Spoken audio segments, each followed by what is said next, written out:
So now network technology limited अब देखिए 4,190 रुपए का प्राइसिंग देखने मिला है। एंड आफ्टर Q1 नंबर्स चला फिर गिरा, ऐसी कहानी अगर चल रही है तो कुछ ना कुछ तो यहाँ पर ना लोचा है boss. Hi this is Dev and watch it starry. क्या ये कहानी अभी ट्विस्ट लेकर आने वाली है? बिकॉज ऑफ चार्ट जो है वो कुछ और कह रहे हैं। चार्ट सिंपली अगर आप समझेंगे तो हमें आसानी से समझ में आता है ये इंपॉर्टेंट एरिया है ही हमारा, बट करेंट में क्या चल रहा है, ये क्या रेजिस्टेंस है, ये हमको फॉलो करना है। एंड अगर हमने फॉलो कर लिया तो एक आसानी से हमारे सामने एनालिसिस हो जाएगा। बट मैं ये कह सकता हूँ कि ये बहुत ही ग्रेट स्टॉक है। एंड ये ध्यान रखिएगा कि आगे की यहाँ पर ना पोटेंशियल रखने वाला ये स्टॉक आपको देखने को मिलता है, जो कि मैं हमेशा नेटवर्क के बारे में कहता हूँ। एंड यहाँ पर आप देखेंगे जो काफ़ी इंटरेस्टिंग, मुझे जो काफ़ी इंटरेस्टिंग लगता है इस चीज़ में, इस स्टॉक के अंदर, कि भले ही नेटवर्क का नाम या आपने ग्रोथ या फिर जो है आपने रिटर्न कमाया हो, बट आज की डेट में जब मैं देखता हूँ ना कंपाउंडेड प्रॉफिट ग्रोथ, तो 12 ट्रेडिंग मंथ के हिसाब से 102% है। एंड स्टॉक प्राइस CAGR अगर आप देखोगे तो 116% है। यानी कि जितना आपका प्रॉफिट ग्रोथ रही है, कंपाउंडेड प्रॉफिट ग्रोथ रही है, उसके कंपैरिजन उसके आसपास ही इर्द गिर्द ही आपके स्टॉक प्राइसेस के रिटर्न है। अगर यही चीज़ 300%, ठीक है ना, 400% होता, देन ये एक अच्छी बात हमारे लिए नहीं होती। अगर आपको मार्केट के काफ़ी interesting news and updates daily basis पर चाहिए तो आप चैनल को सब्सक्राइब कर सकते हैं, जिसका लिंक आपके डिस्क्रिप्शन बॉक्स में देखने को मिल रहा है। So please subscribe. बट ऐसा नहीं है। एंड यहाँ पर आप देखोगे नंबर्स आए, नंबर्स के बाद अगर आप देखोगे तो फर्स्ट टाइम है, फर्स्ट क्वार्टर है ऐसा कि 3 डिजिट में अब आपका ऑपरेटिंग प्रॉफिट जाता हुआ देखने को मिल रहा है। 97 करोड़ से 121 करोड़ का नंबर यहाँ पर आता हुआ देखने को मिला है। एंड ऑपरेटिंग मार्जिन जो है वो स्टेबल है। एंड 2 क्वार्टर के बाद अच्छे नंबर्स आए हैं। एंड यहाँ पर अगर आप देखोगे जो ऑपरेटिंग मार्जिन है वो काफ़ी बेहतरीन देखने को मिल रहे हैं। मतलब 2 क्वार्टर तो बिल्कुल ही यहाँ पर ना फ्लैट ही नज़र आए थे एक दूसरे कंपैरिजन, बट अब इस क्वार्टर में एक ग्रोथ लौटी है। एंड इसीलिए कहीं ना कहीं आपका स्टॉक एकदम से चलता हुआ भी देखने को मिलता है आफ्टर Q1 नंबर्स। अब यहाँ पर क्या होना है ये देखते हैं ज़रा। बट यहाँ पर आप देखो एक और बात कि क्या यहाँ से और चल सकता है। देखिए ऑलरेडी एक ना बहुत महंगे स्टॉक में इसको गिना जाता है। महंगे को और कितना महंगा कर देंगे, ये मार्केट को एक टाइम पर आकर एक लिमिट से बाहर हो जाता। तो ये अभी आपके सामने ना ये स्टॉक को अलग ही रिएक्ट करना चाहिए था, बट आपके सामने नेगेटिव रिएक्ट कर रहा है, क्योंकि आपके प्राइसिंग जो है ना वो काफ़ी कुछ कह रहे हैं। बहुत कुछ आपके प्राइस में ही है। एंड 71 करोड़ वाला 85 करोड़ का यहाँ पर ना प्रॉफिट हो चुका है। अब जिस तरीके की वैल्यूएशन है उसमें ग्रोथ चाहिए वो तंगड़ी, ठीक है ना। उसमें ना जब भी मार्केट आपको हाई PE पर रखता है, high price to book value पर रखता है, यानी कि मार्केट का आपसे उतना ही ज़्यादा एक्सपेक्टेशन भी है। और अगर आप मीट नहीं करते हो उससे तो फिर वो बात नहीं रहती है। ऑर्डर बुक जो है वो हमें देखना चाहिए, जो कि है 2506 करोड़ रुपए की। एंड L1 विद पाइपलाइन जो है वो 848 करोड़ है।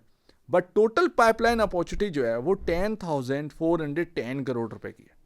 एंड ये मैटर करता है, ये नंबर्स आपके मैटर करते हैं। एंड डेटा सेंटर का क्रेज जो है ना वो लगातार बढ़ते ही चला जा रहा है। एंड आप देख ही रहेंगे US की कंपनियां मल्टी बिलियन जो डॉलर है मार्केट कैप वो अचीव कर चुकी हैं, वो डेटा सेंटर से रिलेटेड वाली कंपनियां भी। तो इस बात का ध्यान रखिएगा कि इस स्टॉक के अंदर ना अपॉर्चुनिटी कूट कर भरी हुई है। बट स्टॉक मार्केट में स्टॉक लिस्ट होता है, एंड स्टॉक मार्केट में जब स्टॉक के अंदर कमाने की जगह नहीं बचती है तो करेक्शन आता है। तो ये चीज़ आपको देखनी है। सबसे अच्छी बात लगती है कि इसका जो शेयर होल्डिंग पैटर्न है वो स्टेबल है। वो स्टेबल क्यों है? ऐसे दौर में जब आपके सामने देखा जा रहा हो कि FIs लगातार बेच रहे हो, ऐसे टाइम में जब आपको देखा जा रहा हो कि स्टॉक चला और करेक्ट हो चुके हैं, तो वो ऐसे समय में शेयर होल्डिंग पैटर्न का पॉजिटिव निकलना ये काफ़ी बड़ी बात होती है। प्रोमोटर जैसा है तैसा तो है ही है। FIs जो कि थोड़ा सा स्टेबल है।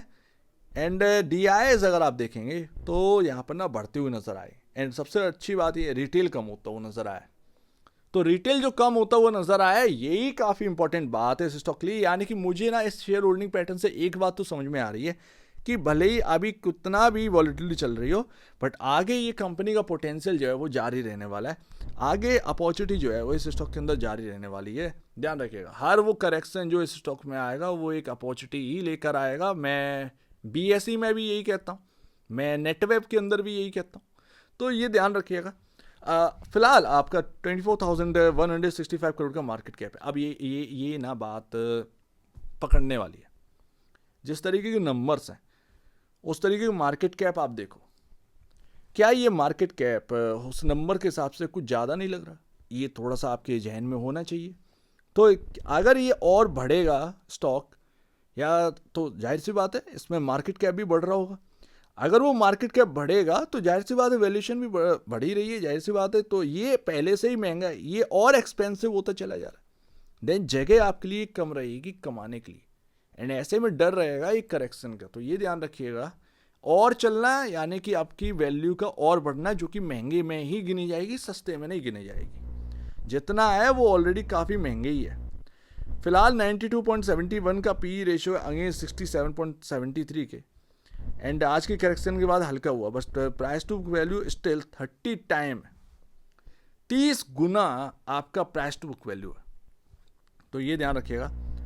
एंड ये अब जो मीटर है ना वो बता रहा है कि अपन जो है ना वो थोड़ा सा महंगे ही अभी भी है नंबर्स के बाद भी, बट आगे ये देखना होगा कि क्या ये नंबर जो है वो 3 डिजिट में जो अब ऑपरेटिंग प्रॉफिट आना स्टार्ट हुआ है, क्या ये कंटिन्यू रहता है? अगर कंटिन्यू रहता है देन ये वैल्यूएशन की टेंशन मत लो, ये वैल्यूएशन अपने आप ही थोड़ी सी हल्की नंबर्स की वजह से होती हुई नजर आएगी, आपको कंफर्ट ही लेकर आएगी। बट इस स्टॉक से मुंह नहीं मोड़ना है, ये ध्यान रखिएगा। फिलहाल देखो मेरे को क्या देखने को मिलता है, मैंने जो आपको रेंज पहले बताई थी, सजेस्ट करी थी 3719 3912, ये रेंज अभी काफ़ी इंपॉर्टेंट। ऊपर में मैंने आपके सामने जो रेंज रखी थी वो 4497 और 4642, एंड आप देखो कि कल के दिन जो करेक्शन स्टार्ट हुआ वो इधर ही से करेक्शन स्टार्ट हुआ है, इसी जगह से करेक्शन स्टार्ट हुआ है 4497 से। तो ये ध्यान रखिएगा, ये रेंज काफ़ी इंपॉर्टेंट। जब तक ये रेंज नहीं निकलेगी तब तक आपको जो है इसके अंदर मंदी ही देखने को मिलेगी, लेकिन जब तक ये टिका है तब तक आप ये मानिएगा सब कुछ आपके हाथ में है, क्योंकि ये रेंज जो है वो आपको बचाने वाली ही है, ये ध्यान रखिएगा। लेकिन अगर ये रेंज नहीं बची ना तो ये जो ट्रेंड लाइन आप देख रहे हैं, क्योंकि मैं आज से नहीं एक लंबे टाइम से, जब ये 900 रुपये का था ना तब से मैं इसको कवर कर रहा हूँ, एंड एक एक चीज़ जो है वो सही तरीके से अपन ने समझ ली है। तो अभी जो ट्रेंड लाइन है जो यहाँ पर ना मैंने आपके सामने रखी थी, वही ट्रेंड लाइन आपके सामने एक सपोर्ट ट्रेंड लाइन के रूप में देखने को मिलेगी, सपोर्टिंग जगह देखने को मिलेगी। अगर ये मान लीजिए 3719 3912 की जो जोन है ये टूटता है, देन आपको बचाने के लिए है क्या? देन आपको बचाने के लिए ये सबसे मजबूत ट्रेंड लाइन ही है, ये आपका पड़ेगा 3200 की तरफ, 3200 3300 की तरफ ये आपका ट्रेंड लाइन पड़ेगी। तो अगर कोई करेक्शन आएगा अभी अगर इस रेंज को तोड़ने के बाद, तो वो फिर ट्रेंड लाइन की तरफ ही कहीं ना कहीं मोड़ता हुआ नजर आ सकता है, ये ध्यान रखिए। और डिटेल में देखोगे तो अभी करंट में क्या इंपॉर्टेंट, करंट में ये जगह इंपॉर्टेंट है। ये क्यों? हम जिस करंट प्राइस पर है ना 4195, इधर से ही वापस हम मूव कर जाते थे, वापस से घूम जाते थे, तो ये 3-4 बार हुआ है, एंड इसीलिए ये 4150 4170 ये जगह ये काफ़ी इंपॉर्टेंट है इस स्टॉक के अंदर। अगर हमने इसके नीचे क्लोजिंग दी देन उस बेस को जो है वो हम तोड़ चुके होंगे, एंड उस बेस को तोड़ के अगर हम नीचे क्लोज होते हैं वो नेगेटिविटी साइन फर्स्ट डे का स्टार्ट हो जाता है। सेकेंड डे इंपॉर्टेंट रहता है कि क्या रिकवर कर रहा है स्टॉक, उसके ऊपर निकल रहा है या नहीं निकल रहा है। बट ये आप समझिए कि अगर सेकेंड डे भी अगर वही चीज़ फॉलो करी है स्टॉक ने, एंड उस इंपॉर्टेंट जगह को उसके नीचे ही क्लोज देता है, देन ये अच्छी बात नहीं है। तो फिर आपका फिर एक जो रेंज है जो सबसे इंपॉर्टेंट जगह है, कहीं ना कहीं वही आपके लिए सेकेंड बेस जो है वो कहीं ना कहीं बन सकता है। तो वो 3719 3912 ये काफ़ी इंपॉर्टेंट होगा आगे, और जब तक इसके ऊपर है तब तक तो अच्छी बात है। एंड ये आपको ध्यान में रखना है करंट में 4150 4170 जो करंट प्राइस आपको देखने को मिल रहा है, अगर इसके नीचे की क्लोजिंग यानी कि वो जो रेंज है उधर की तरफ कहीं ना कहीं आ सकते हैं, अगर 1-2 दिन इस जगह के इस प्राइस के नीचे रहे तो, क्योंकि उधर ही सपोर्ट है। तो ये ध्यान रखिएगा। सो उम्मीद है इस बात को आप समझोगे। अब यहाँ पर 4487 4488 के आसपास आपका जो ग्रीन लाइन देखने को मिली है, ये मूविंग एवरेज है, ये 50 डे में। तो आपका जो मूविंग एवरेज है वो उधर शिफ्ट है और आप उस प्राइस को तोड़ चुके हो, उसके नीचे ही कामकाज कर रहे हो। तो इस बात का ध्यान रखिएगा, ये रेजिस्टेंस की तरह काम आएगा। अगर इस स्टॉक को मजबूत होना है तो 4497 4642 की रेंज को तोड़ना पड़ेगा, उसके नीचे यानी कि नेगेटिव साइन। और ये जो बेस है आपका 4150 4170 तक का, अगर इसके नीचे भी क्लोज हुए तो यानी कि एक और नेगेटिव साइन आपको मिल जाता है। एंड फिर ये कहीं ना कहीं आपके सामने जो रेंज है वही एक कहीं ना कहीं आपके लिए बचाव का जरिया देखने को मिलता है, अदरवाइज नहीं। तो इसका ध्यान में रखिएगा। सो उम्मीद है कि कुछ आपको समझ में आया होगा।